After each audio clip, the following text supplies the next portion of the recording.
Welcome to Finance Playbook, where we bring you exclusive audio insights from top business leaders. Grab your notebooks and get ready to learn. You're about to discover the poverty programming that's kept you stuck like Chuck in a pickup truck. Make sure you watch this entire video. You know what's really interesting? People will never behave consistently in a way that's inconsistent with their programming. I said that too fast. People will never behave consistently in a way that's inconsistent with their programming. In fact, your programming runs on your subconscious mind. So let's pretend for a minute that your mind is a supercomputer. Get it? Let's pretend. Okay, so let's pretend for a minute that your mind is a supercomputer. And you've got your subconscious mind and you've got your conscious mind. In a computer, you have to have an operating system. What is an operating system? An operating system is the main software of a computer that tells that computer what other software programs it can and cannot run. The problem with our supercomputer of our mind is most of us, we did not choose our operating system. The cultural hypnotic societal mechanism chose that for us. And the cultural hypnotic societal mechanism, which includes the schools we went to, the churches we've gone to, our parents, our neighbors, our siblings, our friends, our coworkers, our bosses, our employees, the media, the government, all of it has programmed us with what I call a failure operating system. And if you put a failure program in a computer with a failure operating system, it can run that program. But guess what? If you put success software in a computer that's programmed with a failure operating system, all you're going to get is an error message. By the way, that's why so many people, when they hear some truth about wealth, they have to resist it because their subconscious programming won't allow them to run that program. And so success and failure both operate on are produced from the subconscious mind, or what I like to call the automatic mind. I like to call our subconscious our automatic mind and our conscious mind our manual mind.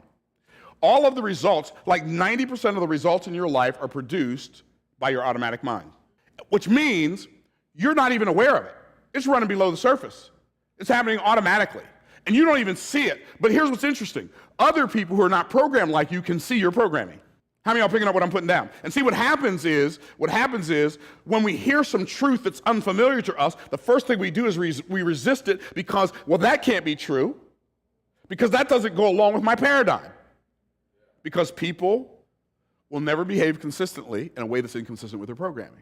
But here's what's interesting. I don't know if y'all can remember back in the 80s, late 80s, when you'd have like the 8086 computer and the 8088s, and you had the floppy drives, and they came out with a new software system for the computer, came out with a new operating system. You had to uninstall the old operating system, which usually took a couple of hours, and then you had to keep putting these floppy disks in and taking one out, putting one in, taking one out, putting one in, and it took a long time to reprogram the operating system of that computer. Does anybody remember those days? Okay, good. A couple of us are old enough to remember those days. Okay, and so what happened is they'd make new software, but the new software wouldn't run on the old operating system, right?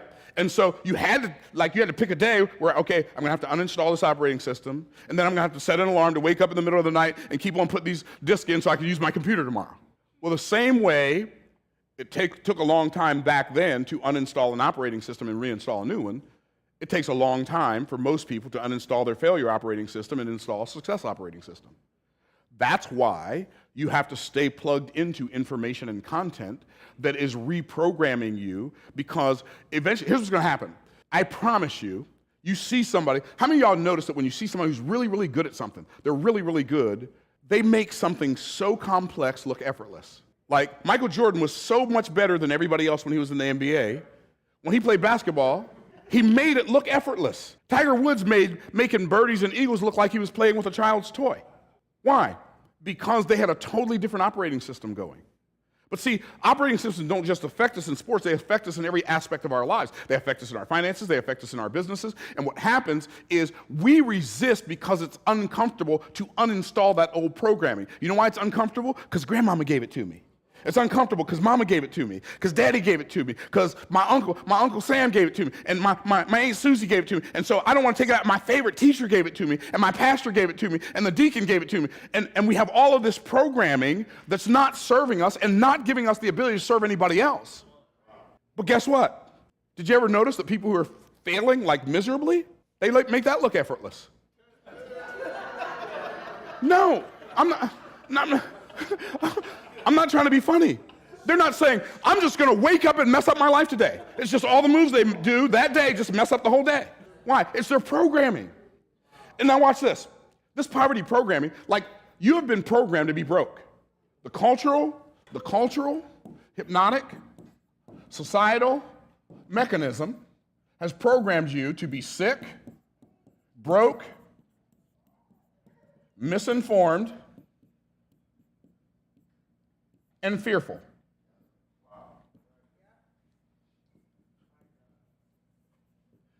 And guess what?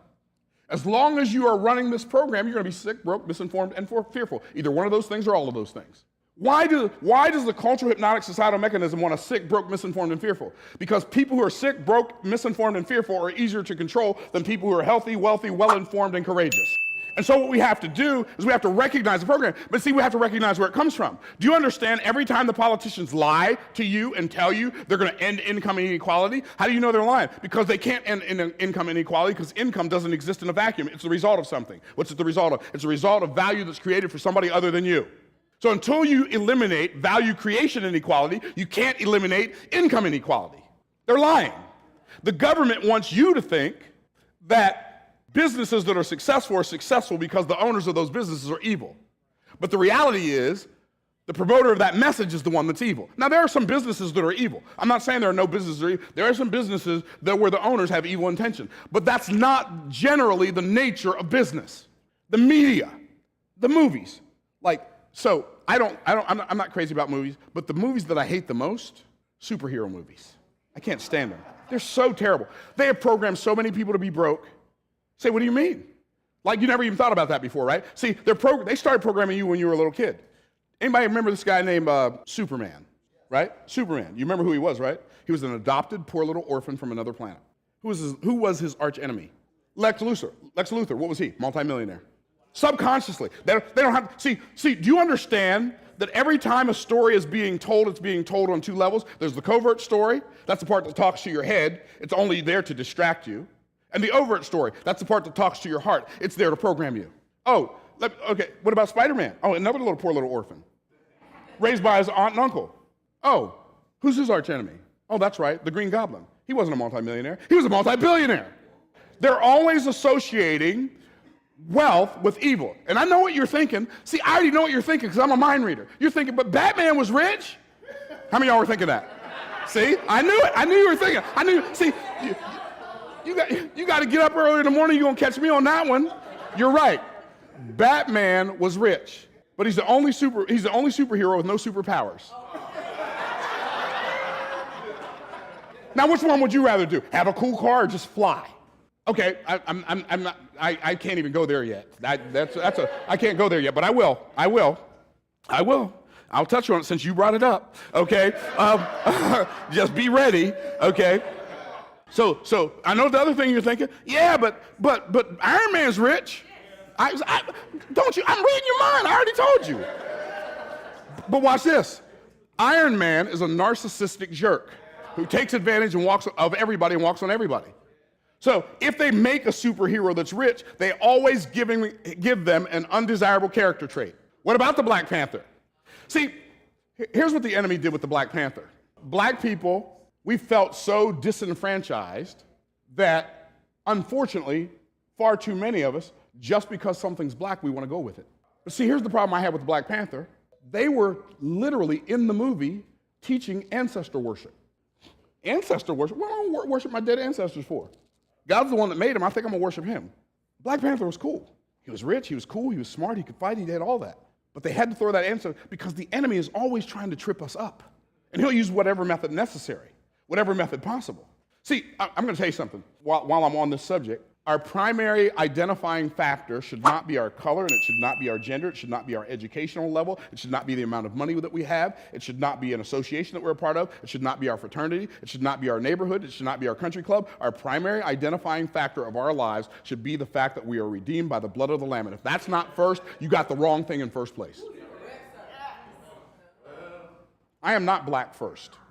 By the way, Martin Luther King dreamed of a day when a man would no longer be judged by the color of his skin, but by the content of his character. And now we want to be judged. We just want to judge things by the color of the skin. Do you understand every time you go along with something that's, as a black person, every time we go along with something that's black and whack, we're just doing what the oppressors of our ancestors, we're agreeing with the oppressors of our ancestors. The most important thing about us is the color of our skin. And it's not. I personally like being a brother. You know what I'm saying? I like my brother swag. You know what I'm saying? I like it. But guess what? If I was white, I would enjoy that just as much. Because watch this. I am made exactly the way God desired me to be, and I'm not in competition with anybody. So I can celebrate you, and it don't take anything from me, and I can celebrate me, and it don't take anything from you. And if you think me celebrating me takes something from you, I'm not the one with the problem. And if I think that you celebrating you is taking something from me, I'm the one with the problem. James, the brother of the Lord, he wrote a book in the New Testament called James. His name was really 𝐿𝐲𝐽, which is Jacob, but King James, and they changed it to James, and it's not James, it's Jacob. But anyway, James, the brother of Jesus, here's what he said. He didn't say James, the brother of the Lord. He didn't say James, the senior pastor at the church of Jerusalem. He didn't say Reverend James, the senior pastor of the church of Jerusalem. Here's what he said. James, a servant of God and of the Lord Jesus Christ. That was his primary identifying factor. And if it's good enough for the half-brother of the Lord, who's a senior pastor at the church of Jerusalem, it's good enough for me for it to be my primary identifying factor. We have been programmed by the government, by the media. Do you realize that Hollywood started waging war on business in the 1970s? We didn't even see it. By the time the average American turns 18 years of age, they've seen 10,000 people murdered on television and movies by business people and entrepreneurs. They've seen more people murdered on television by entrepreneurs and business people than more than even career criminals. No wonder people don't want to go into business. All they want to do is save the planet. They've been programmed. But let me say this. You weren't born with any ideas. All of the beliefs you have, you got them from somewhere. So you might want to check the source before you start running 100 miles an hour in the wrong direction and end up off a cliff somewhere. So here's what we got to do. We got to understand that the results that my life is producing those results automatically. And so if I want to produce some different results, I have to reprogram my automatic mind. I have to be intentional, and I have to be aware. I have to be aware of the fact, like, where is this coming from? I know from Genesis chapter 1, there are 4 levels of value. The lowest level is implementation. Use your muscles. I'm not going to do it that way. Use your muscles over time. That's the resource you use to make money. This is why you're broke. What do I mean by that? Wealth is a spiritual result. Wow. Wealth is a spiritual result. Wealth is spiritual. It is not physical in its nature. It is spiritual in its nature. It's spiritual in its nature because money that you have can be in more than one place at a time. Only spiritual things can be in more than one place at a time. The thing that gives money its value, there's nothing backing the money. There's nothing backing this money I have in my pocket. The thing that makes it valuable is the message that it carries. A $100 bill is more valuable than a penny, even though the material the penny's made out of is worth more than the material the $100 bill is made out of. So if money were material, a penny would be worth more than a $100 bill. But a $100 bill is worth 10,000 times more. Why? Because on a penny it says 1 cent, which means 1% of $1. On a $100 bill it says $100, which means 100 times $1. So the message that it carries is the thing that makes it valuable. But watch this. The other reason it's valuable is because we believe it's valuable. So the 2 things that make money valuable are the message that it carries and the faith that it creates. Wow. Language is spiritual and faith is spiritual. Wealth is a spiritual outcome. But muscles are a physical resource. Time is a limited resource. We're multiplying a physical resource times a limited resource, and we're attempting to produce an unlimited spiritual result. No wonder you're broke. Second level, unification. Unification, second level of value. On that level, we use our management skills to make money. We're not broke. You might make anywhere from $40,000 to $250,000 a year. But if a company's paying you $250,000 a year, here's what they want you to know. They want you to know they own you. They don't care nothing about your child's recital, your grandfather on his deathbed, nothing, right? What's the next level? Above that dotted line is where wealth begins to create it. This is communication. This is the second highest level of value. The highest level of value is imagination. Most, like here, your income on the communication level is going to be somewhere between $100K a year if you sell cars, and it might be $100 million a year if you're an A-list actor or an A-list singer, or maybe you write songs, or maybe you write movies. $100 million a year. These are communication. Imagination, These are the people who come up with the best idea. Or the resource you use here is your mouth. You got to have a mouth, you got to learn how to use it. Pretty much everybody here qualifies for the first part. Now you got to start working on the second part. And then your mind, the resource you use up here, for imagination, are your mind and your money to make money. When you do that, this will take your life to a whole nother level. But you've been programmed to stay down here or to work real hard and get a degree so you can move up here, and this you don't even value. Do you realize, and I'm going to end with this, in business school, they don't even teach you how to sell. You go to school for 6 or 8 years to learn how to be a lawyer. They teach you how to practice all this law. They don't teach you how to get any clients to practice law for. You go to school for 8 to 20 years to learn how to be a doctor, and they teach you how to work on the human body. They don't teach you how to get any human bodies to work on. We've been programmed to be broke, and poverty programming is costing you a fortune. That's why I always say, if you're broke, if you make less than $50,000 a month, you can't afford to be watching television. You need to be using that time to read some books to learn a new skill. But don't you want to see them? I don't want to see them. I want to be them. I want somebody watching me live my life on TV. Okay, I'm done. So that's how people are programmed to be broke for the rest of their life. Don't let the cultural hypnotic societal mechanism program you to be broke, because your family deserves better than that. God bless you.